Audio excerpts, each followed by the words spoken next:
Nou as ons kyk na Paasfees in die Nuwe Testament, luister baie mooi. Net soos in Moses se geval, stuur God vir Johannes die Doper om die pad van verlossing en vrymaking aan te kondig en gereed te maak. Hy word later deur Herodes en Herodias vermoor, sy kop word afgekap. Ons lees hoe Jesus later vir Lazarus lewend gemaak het, maar vir Johannes die Doper het hy nie lewend gemaak nie. Hoekom? Soms is daar 'n prys om te betaal, 'n offer om te gee. Slegte goed gebeur soms met goeie mense, maar met alles het God 'n doel en 'n rede. Definitief, my liewe broer en suster. In die ware verhaal van Abraham wat sy seun Isak moes gaan opoffer het, lees ons hoe God 'n lam in die plek van Isak voorsien het. Ons lees ook hoe God later 'n lam in die verdrukkingstyd van Israel in Egipte voorsien het. Deur God se wonderbaarlike mag het hy die Israeliete uit Egipte laat trek sonder om 'n wapen op te tel. God was ten volle in beheer. Net so voorsien God weer eens 'n lam vir almal wat in Jesus Christus glo. God gee uitkoms aan sy kinders reg oor die wêreld. Jesus word gebore uit die maagd Maria. God is die Vader van Jesus. Ek wil dit weer sê, ons Vader in die hemel, God die Vader, is die Vader van Jesus Christus. Deur die krag van die Heilige Gees word Jesus Christus binne Maria se moederskoot verwek. Jesus se koms was deur baie godsvreesende leiers, konings en profete geprofeteer en verwag. Hy is die Messias, die Christus, die seun van die allerheilige God. Israel was in gevangenskap van die Farao in Egipte. Net so word Jesus ook in gevangenskap geneem. Alles in opdrag van die priesterhoofde, die kerk van daai tyd, die familiehoofde van die volk. Hy is voor die Joodse raad gebring. Later is hy uitgelewer aan Pontius Pilatus. Op sy beurt het hy weer vir Jesus na Herodes toegestuur. Herodes maak 'n bespotting van Jesus, hy lag vir Jesus en maak of hy mal is. Hy stuur weer vir Jesus terug na Pontius Pilatus toe. Pontius Pilatus was sy hand in onskuld en hy lewer Jesus uit om gekruisig te word. In Egipte was die Israeliete mishandel, geslaan en misbruik. Net so word Jesus ook geslaan, mishandel, bespot, gespoeg en uitgelag en misbruik. Die soldate trek vir Jesus 'n persmantel aan en sit vir hom 'n doringkroon op sy kop. Hulle buig voor hom en praat neerhalend van hom. Hulle slaan hom met stokke oor die kop. In Egipte het God vir Moses en die Israeliete opdrag gegee om 'n lam te slag en die bloed van die lam aan die deurkosyne te smeer. God stuur vir Jesus as lam, as offer, as vervloekte aan die kruis in ons plek. Deur Jesus se bloed word 'n nuwe verbond beseël. Hy is die geestelike lam wat vir ons geslag is. Jesus het God se koninkryk aarde toe gebring. Hy het die lig, die lewe en die genade vir ons almal gebring wat in hom glo. Deur sy oorwinning en offer aan die kruis is die een liggaam van Christus, die bruid van Jesus, die geestelike volk van God geskep volgens die woord in 1 Korintiërs 12 vers 12 tot 31. Dit is 'n geestelike liggaam in die geestesrealm. Almal wat in Jesus Christus glo, is welkom. Die bloed van Jesus reinig ons van alle sondes, net soos die diereoffers tydens die sondeoffers, skuldoffers ensovoorts. Die bloed van Jesus is 'n beskermingswapen vir elkeen van ons wat in Jesus Christus glo. Deur die bloed van die lam in Egipte is die dood uit Israel se huise gehou. Net so gebruik ons die bloed van Jesus, die bloed van die lam, om die dood uit ons huise uit te hou. Satan is nie welkom in ons huise nie. Ons grondgebied behoort aan Jesus Christus, die koning van alle konings. God maak vir Moses en die Israeliete 'n deur oop in Egipte. Hulle trek uit Egipte uit sonder om 'n wapen op te lig. God verhard weer eens die Farao se hart en hy sit die Israeliete agterna. By die Rooi See gee God uitkoms vir sy volk, vir sy kinders. Hy kloof die see oop. Na al die Israeliete deurgetrek het, gee God opdrag dat die see oor die Egiptenare toemaak. Farao en al sy magte sterf 'n waterdood in die see. Niemand het oorleef nie. So het God sy kinders, sy volk, die Israeliete gered van die dood. Daar's net een God. Daar staan geskrywe, Jakobus 2:19, glo jy dat daar net een God is, Dit is reg, die bose geeste glo dit ook en hulle sidder van angs. Jesus is die weg, die waarheid en die lewe. Niemand kom na die Vader behalwe deur hom nie. Johannes 14:6. Jesus het vir hom gesê, ek is die weg, die waarheid en die lewe. Niemand kom na die Vader behalwe deur my nie. God gee uitkoms aan Moses en al die Israeliete om te lewe. Hy red hulle van die waterdood van die Rooi See, vleeslik. Dit het nou vleeslik plaasgevind. Net so gee Jesus Christus vandag vir ons 'n kans om te lewe, om die ewige lewe saam met God te ontvang. Hy red ons van die ewige dood, geestelik, dis geestelike dood. Hy verlos ons van die dood wat die sonde, dis Satan, sonde, in vlees praat ons van sonde, in geestelike taal praat ons van Satan. So hy verlos ons van die dood wat die sonde bring. Daar staan geskrywe, luister baie mooi. Johannes 8:34 en vers 36. Jesus sê toe vir hulle, dit verseker ek julle, elkeen wat sonde doen is 'n slaaf van die sonde, so jy is 'n slaaf van Satan. Eers as die Seun jou vrygemaak, eers as die Seun julle vrymaak, sal julle werklik vry wees. Nou luister 1 Korintiërs 15 vers 54 tot 56 gee die Here ook vir my om vir julle te gee. En wanneer hierdie verganklike liggaam met die onverganklike beklee is, en hierdie sterflike liggaam met die onsterflike, dan sal die woord wat geskrywe staan vervul word. Die dood is vernietig, die oorwinning is behaal. Dood, waar is jou oorwinning? Dood, waar is jou angel? Die angel van die dood is die sonde, en die sonde kry sy krag uit die wet van God. In die tyd van Israel, voor Jesus gekom het, was daar ook baie Israeliete wat wel in sonde verval het, wat die doodstraf gedra het, maar dit kon nooit bewys, gestaaf of bevestig word nie. Baie Israeliete het in sonde verval, maar was te bang om dit te erken en te bely, want dan moes hulle doodgemaak word. Hulle was bang om te praat, hulle was bang om dood te gaan, hulle het gevrees vir hulle lewe, hulle het gedoen wat baie van ons ook doen vandag, en dit is om stil te bly. Nou terwyl hulle stil gebly het, het die geestelike regte van Satan deur die sonde nooit tot niet gegaan nie. Dit het deel gebly van die Israeliete en sy nageslag van die bloedlyne. Die uiteinde van die sonde is die dood, nie net vleeslike, maar ook die geestelike dood. Jesus staaf en bevestig my woorde met die volgende woord uit die skrif uit. Daar staan geskrywe, om dit te bevestig wat ek nou gesê het. Het Moses nie die wet vir julle gegee nie? Johannes 7 vers 19. Het Moses nie die wet vir julle gegee nie, en tog hou nie een van julle die wet nie. Waarom wil julle my dan doodmaak? Deur Jesus se oorwinning aan die kruis ontvang ons almal wat in hom glo genade vir ons sondes. God trek niemand voor nie.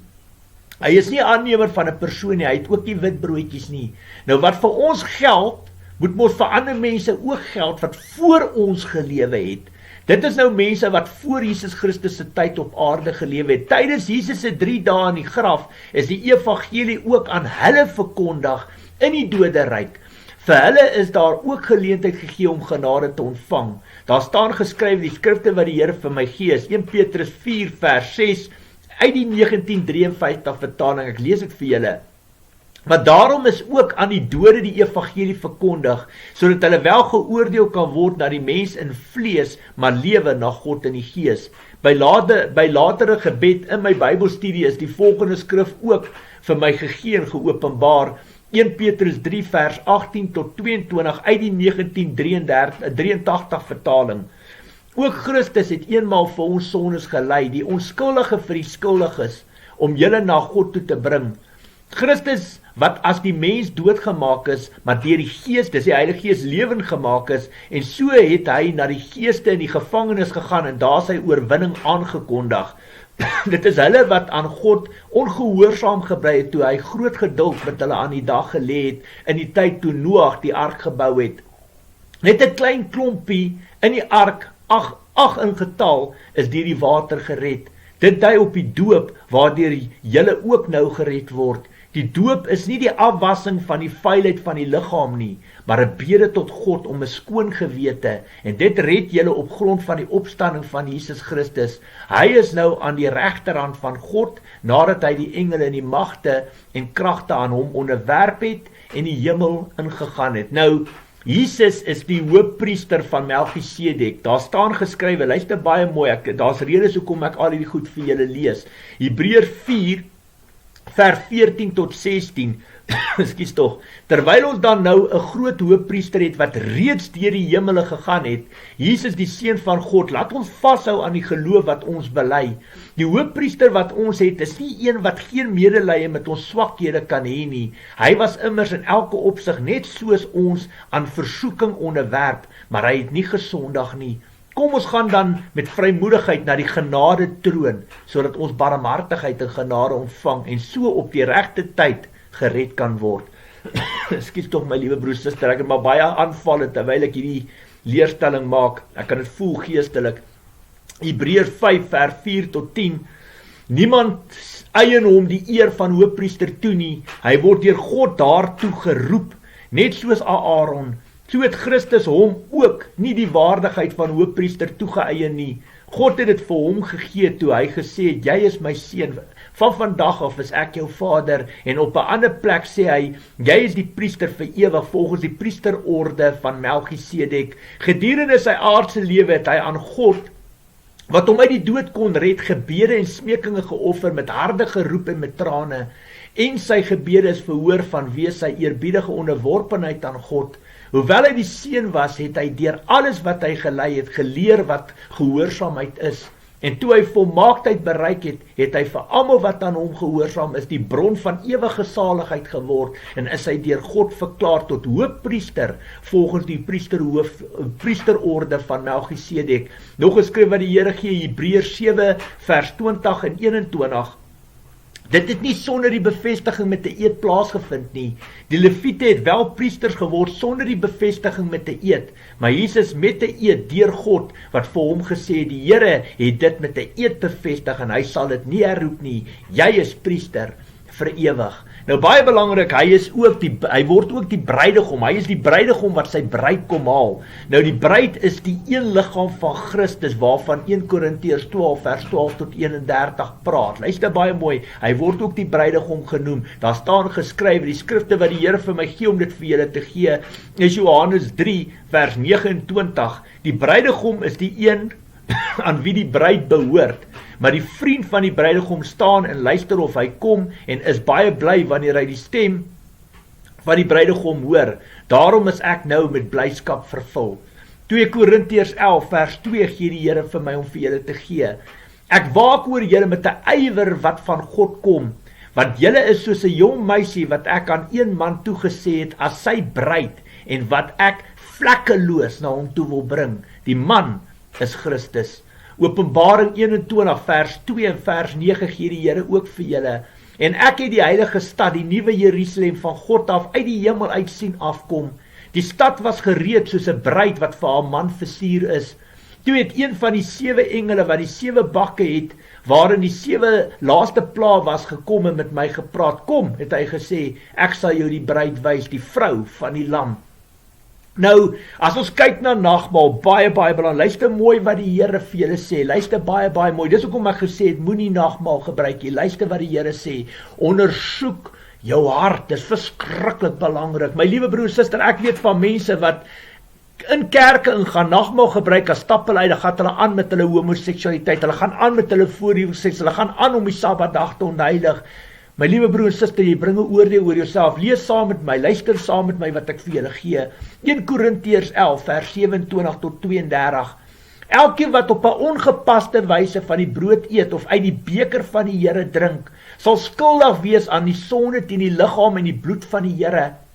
Maar elkeen moet eers homself ondersoek voor hy van die brood eet en uit die beker drink, want hy wat eet en drink sonder om te besef dat dit die liggaam van die Here is, bring daardeur 'n oordeel oor homself. Daarom is daar baie swakkes en sieklikes onder julle en sterf daar baie van julle. As ons onsself vooraf reg ondersoek het, sou ons nie onder die oordeel gekom het nie. Maar nou word ons deur die Here geoordeel en getuigtig, sodat ons nie saam met die wêreld veroordeel sal word nie. Nou, Jesus se woorde aan almal van ons is die volgende. Luister mooi, maak jou oor toe, luister baie mooi. Sien nou vir Jesus staan daar, Matteus 5 vers 17 en 20. Hy is die seun van die allerheilige God, die Christus, die Messias, Immanuel, God by ons. Luister wat hy vir ons sê, luister baie mooi, luister mooi. Moenie dink dat ek gekom het om die wet of die profete ongeldig te maak nie. Ek het nie gekom om hulle ongeldig te maak nie, maar om hulle volle betekenis te laat kry. Dit verseker ek julle, die hemel en die aarde sal eerder vergaan as dat een letter of letterstreepie van die wet sal wegval, voordat alles voleindig is. Wie dan ook een van die geringste van hierdie gebooie ongeldig maak en die mense so leer, sal die geminste geag word in die koninkryk van die hemel.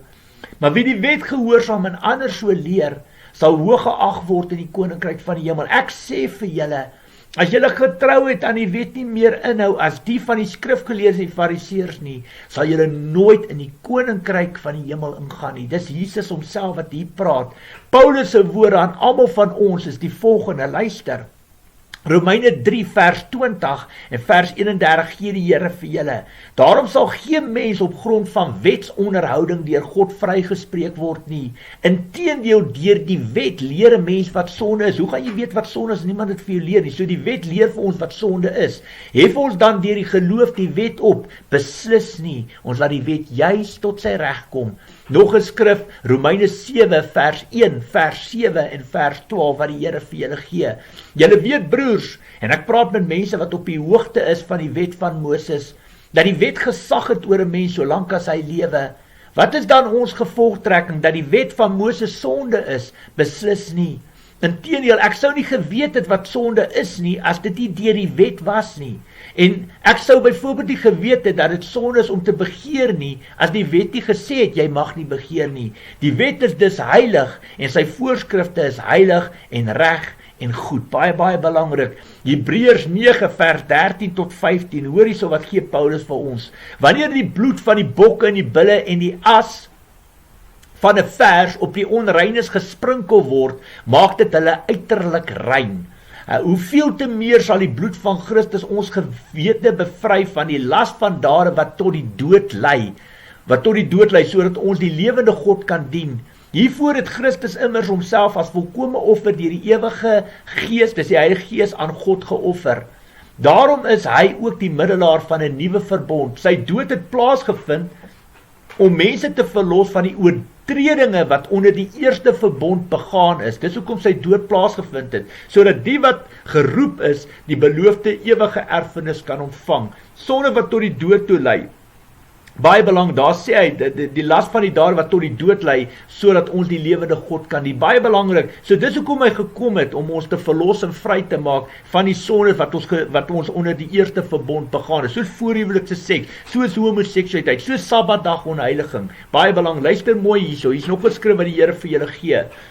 1 Johannes 5 vers 14 tot 17. En nou kan ons met vrymoedigheid na God gaan, omdat hy ons gebede verhoor as ons enige iets volgens sy wil vra. En aangesien ons weet dat hy ons gebede verhoor as ons iets sou vra, weet ons ook dat ons kry wat ons van hom vra. Nou luister baie mooi. 1 Johannes 5 vers 14 tot 17. As iemand sy broer sonde sien doen wat nie tot die dood toe lei nie, moet hy bid en God sal die broer die ewige lewe gee.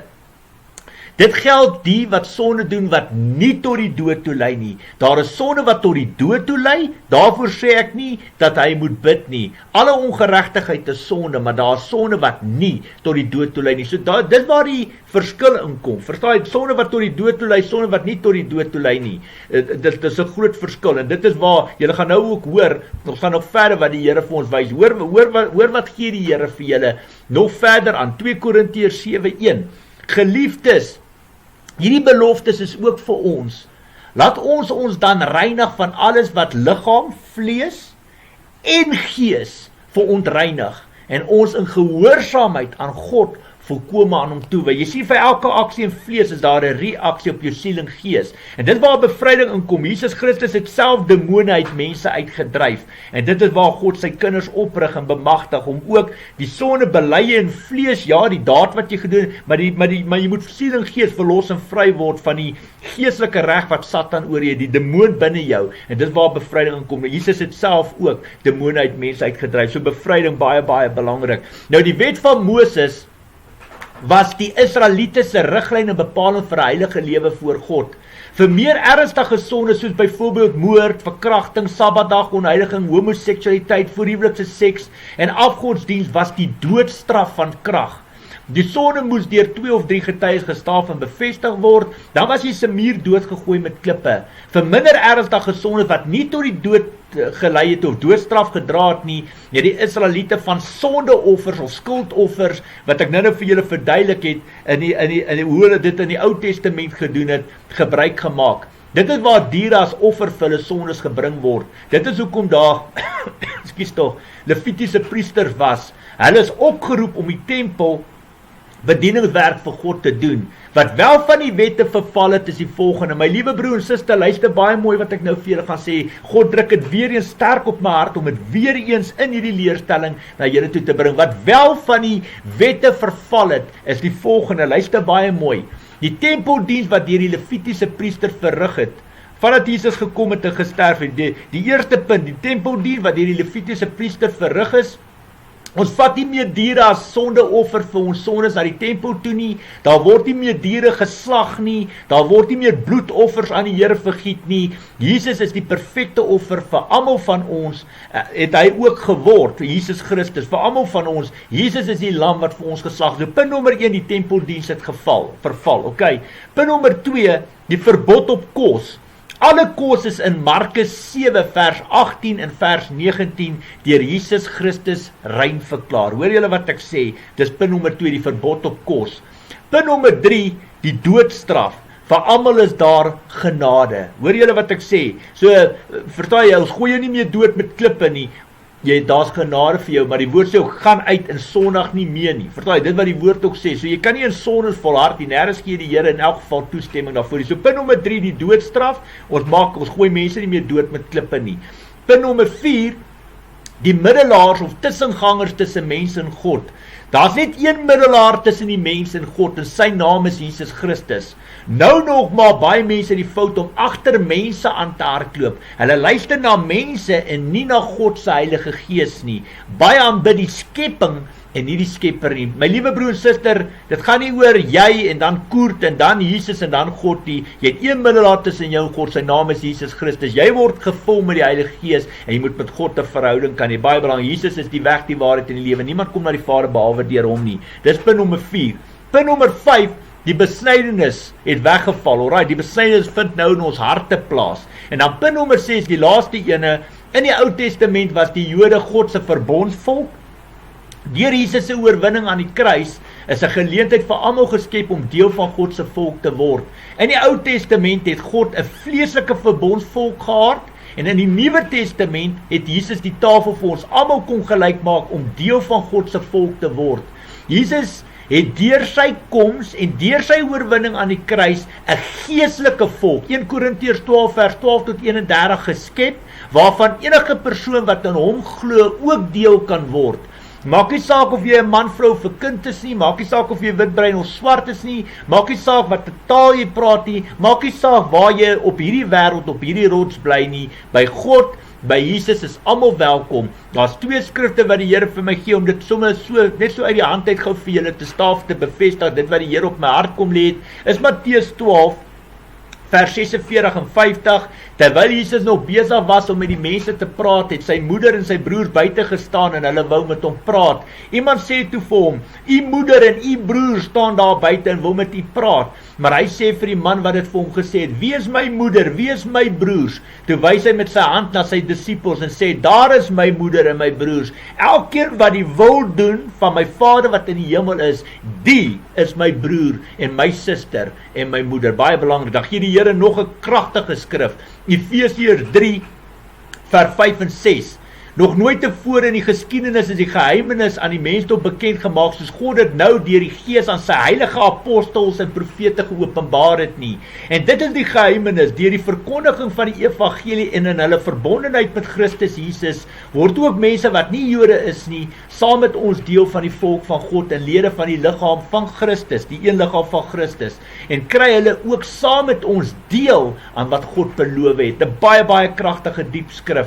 Nou, sondebelydenis, luister baie mooi my liewe broer, suster, en bevryding is 'n kritieke stap in enige opregte Christen se lewe. Luister baie mooi.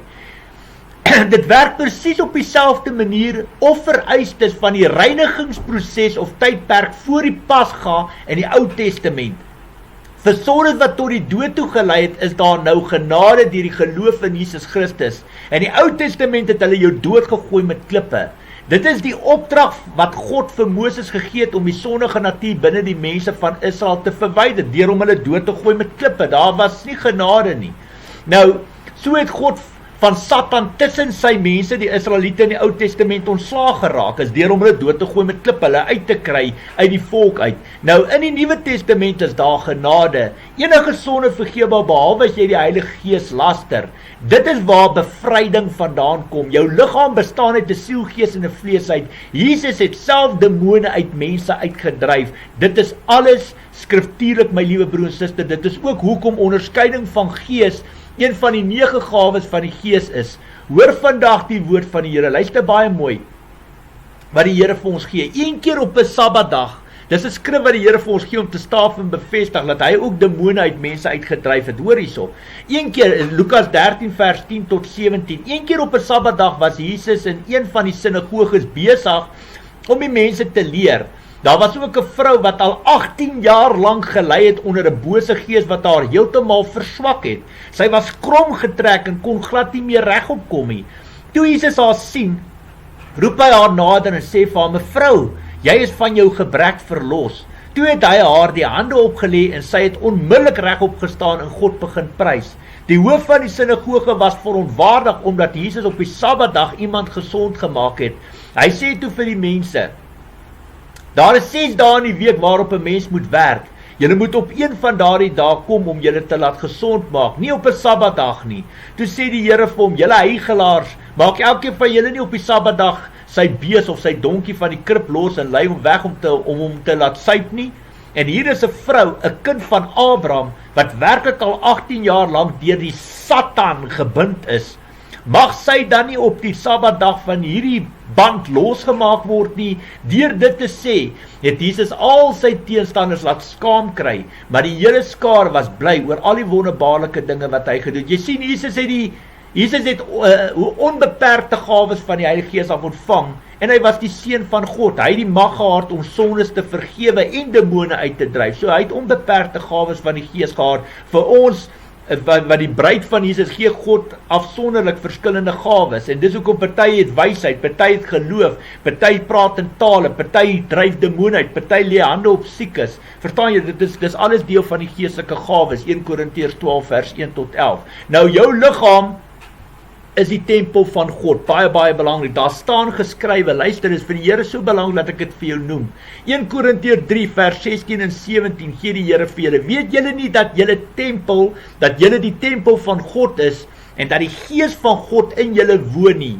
As iemand die tempel van God beskadig, sal God hom straf, want die tempel van God is heilig en die tempel is julle." Alright, 1 Korintiërs 6 vers 19 en 20 gee die Here ook vir julle: "Of besef julle nie dat julle liggaam 'n tempel van die Heilige Gees is nie? Julle die Heilige Gees wat in julle woon van God ontvang, en julle behoort nie aan julle self nie. Julle is gekoop en die prys is betaal. Julle moet God dus in julle liggaam verheerlik." So my liewe broer en suster, luister nou baie mooi wat ek vandag vir sê. Luister baie mooi. As ons na die Ou en die Nuwe Testament kyk, jy is jou eie hoëpriester van jou tabernakel. Is dit nie wonderlik nie? In die Ou Testament was die tabernakel in die tempel van Salomo daar, maar toe Jesus Christus kom en hy kom vul jou met die Heilige Gees, is jy jou eie hoëpriester van jou tabernakel, van jou tempel. Is dit nie wonderlik hoe die Here dit geestelik en vleeslik by mekaar uitgebring? Dit is wonderlik. Nou, God sê in sy woord: "Wees heilig, want ek is heilig." Heiligheid is die eindproduk van gehoorsaamheid. 1 Petrus 1 vers 16 sê die woord, daar staan immers geskrywe: "Wees heilig, want ek is heilig." Hebreërs 12 vers 14, "Beywer julle vir vrede met alle mense, as ook vir 'n heilige lewe, waarsonder niemand die Here sal sien nie." God is heilig, ons moet ook heilig lewe. So kyk na jou lewe, jy moet heilig lewe. Jy kan nie in sondes lewe en vir mense vertel God se Gees lewe in jou nie. As jy die Heilige Gees ontvang, God se Gees in jou, hy wil nie saam met jou rondhoer en homoseksualiteit beoefen, jou Sabbatdag onheilig en dwelms gebruik en pornografie kyk nie. Maar daai Gees daar binne jou, moet jy heilige lewe, moet 'n voorbeeld kan stel vir mense om jou, goeie vrugte dra in jou boom. Nou, Die woord sê bekeer, erken, bely en distansieer van alle sondes in jou lewe en bewys jou bekering met dade wat by jou bekering pas. Gaan dan uit en sondig nie meer nie. Geloof gaan gepaard met dade en dade gaan gepaard met geloof. 'n Boom word aan sy vrugte uitgeken. 'n Goeie boom kan nie slegte vrugte dra en 'n slegte boom ook nie goeie vrugte nie. Die Johannes die Doper het gesê, luister baie mooi. Luister wat het Johannes die Doper vir ons gesê. Markus 1:4 en 5. Johannes die Doper, so het Johannes die Doper in die woestyn opgetree. Hy het verkondig, bekeer julle en laat julle doop en God sal julle sondes vergewe. Die hele landstreek van Judea en al die inwoners van Jerusalem het na hom toe gestroom. Hulle het hulle sondes bely en is deur hom in die Jordaan rivier gedoop. Baie belangrik. Paulus sê, luister mooi, wat sê Paulus vir julle? Handelinge 26 vers 18 en 20. Jy moet hulle oë oopmaak sodat hulle van die duisternis tot die lig en van die mag van die Satan tot God kan bekeer. Deur in my te glo sal hulle sonde vergewe word en sal hulle deel word van die volk van God. Ek het eer vir die mense in Damaskus en in Jerusalem en toe deur die hele Judea en daarna vir die heidene nasies gepreek dat hulle tot inkeer moet kom en hulle tot God moet bekeer en dit moet hulle bewys met dade wat by hulle bekering pas. Hy sê ook in Galasiërs 6 vers 7 en 8, moenie julle self mislei nie. God laat nie met hom spot nie. Wat 'n mens saai, dit sal hy ook oes. Wie op die akker van sy sondige natuur saai, sal van die sondige natuur die dood en die verderf oes. Maar wie op die akker van die Gees, dis die Heilige Gees saai, sal van die Gees die ewige lewe oes. Johannes sê vir ons, sê vir julle vandag, Johannes, hy's te mooi, 1 Johannes 1:9, maar as ons sondes bely, hy is getrou en regverdig, hy vergewe ons sondes en reinig ons van alle ongeregtigheid. Hy sê ook in 1 Johannes 3 vers 5 tot 10, sê hy, julle weet dat Jesus gekom het om die sondes weg te neem, en daar is geen sonde in hom nie. Iemand wat in hom bly, hou nie aan met sondig nie. Iemand wat aanhou sondig, het hom nie gesien nie en ken hom nie. My liewe broers, die skrif is klipsteenhard. Liewe kinders, moenie dat iemand julle mislei nie. Wie regverdig lewe is regverdig soos hy regverdig is. Wie aanhou sonde doen, behoort aan die duiwel. Want die duiwel hou van die begin af aan met sondag. En die Seun van God het juis gekom om die werk van die duiwel tot niet te maak. Iemand wat 'n kind van God is, doen nie meer sonde nie, omdat die Gees, dis die Heilige Gees van God in hom bly. En hy kan nie meer sondig nie, omdat hy uit God gebore is. Hieraan is dit duidelik wie kinders van God en wie kinders van die duiwel is. Iemand wat nie regverdig lewe, nie sy broer lief het nie, behoort nie aan die duiwel nie. My liewe broer, suster, dis seker een van die hardste skrifte in die hele Bybel vir my, daai 1 Johannes 3 vers 5 tot 10. Petrus sê vir my, sê vir jou, sê vir ons vandag, luister wat sê Petrus vir julle. 2 Petrus 3:9, die Here stel nie die vervulling van sy belofte uit nie, al dink baie party mense so, nee, hy is geduldig met julle, omdat hy nie wil hê dat iemand verlore gaan nie, hy wil hê dat almal hulle moet bekeer. Dis God se hart, dit is wat Petrus ons vertel van die Here. Verstaan jy, hy is nie net uit om ons met stok en klippe te slaan, maar jy moet ook luister en jy moet bekeer en wegdraai van jou sonde. Hy wil nie hê jy moet verlore gaan nie. Nou Jakobus sê vir my en vir elkeen van julle vandag wat na my luister, Jakobus 5 vers 15-16, luister mooi. En as hulle gelowig bid, sal dit vir die sieke genesing bring. Die Here sal hom gesond maak. As hy gesondig het, sal dit hom vergewe word. Bely julle sondes eerlik teenoor mekaar en bid vir mekaar sodat julle gesond kan word. Die gebed van 'n gelowige het 'n kragtige uitwerking. So as ons sondes tussen mekaar bely, sal ons vergewe word van ons sondes en ons sal genees word. Ons sal genees word van al ons siektes en vergewe word van al ons sondes. Dis 'n kragtige skrif. Salomo, die slimste man op aarde wat met wysheid geseën het van God, sê vir elkeen van julle, sê vir my vandag, Spreuke 28:13, wie sy sonde wegsteek, moet niks goeds te wagte wees nie. Wie sy sonde bely en daarvan afsien, sal genade ontvang. Baie, baie belangrik. Ons sal doen wat Jesus gedoen het en nog meer. Johannes 14:12, daar staan geskrywe, dit verseker ek julle, wie in my glo, sal ook die dinge doen wat ek doen. En hy sal nog groter dinge as dit doen, omdat ek na die Vader toe gaan. Ons het die gesag, die autoriteit wat ons ontvang. So ons kan sondebelydenis doen en ons kan bevryding doen, want God het ons daai gesag, autoriteit gegee. En ek sien dit, my liewe broer en suster, in die 8 jaar van bediening het ek die voorreg gehad om God se krag so te ervaar en te beleef met genesing en veral met demone wat ons uitdryf, geestelik vir Satan uit mense uit. Dis ongelooflik. Onthou, jou liggaam bestaan uit 'n siel, gees en 'n vlees uit. En dit is vir my 'n absolute eer en voorreg. Maar kom ons gaan aan. Opsetlike sondes, ek het vir julle gewys in die Ou Testament, hoe streng is God oor opsetlike sondes. Nou, die Bybel vermaan ons hart en duidelik in die Ou Testament en die Nuwe Testament oor opsetlike sondes. Luister mooi, ek gaan weer die Ou Testament se skrif vir julle lees. Numeri 15 vers 30 en 31. Maar die landsburger of die vreemdeling wat moedswillig sondig, doen my, die Here, oneer aan, en hy moet van sy volk afgesny word, omdat hy die woord van die Here verag het en sy gebooie verbreek het, moet so iemand doodgemaak word. Hy moet die straf vir sy sonde dra. Dit was in die Ou Testament, daar was nie genade nie.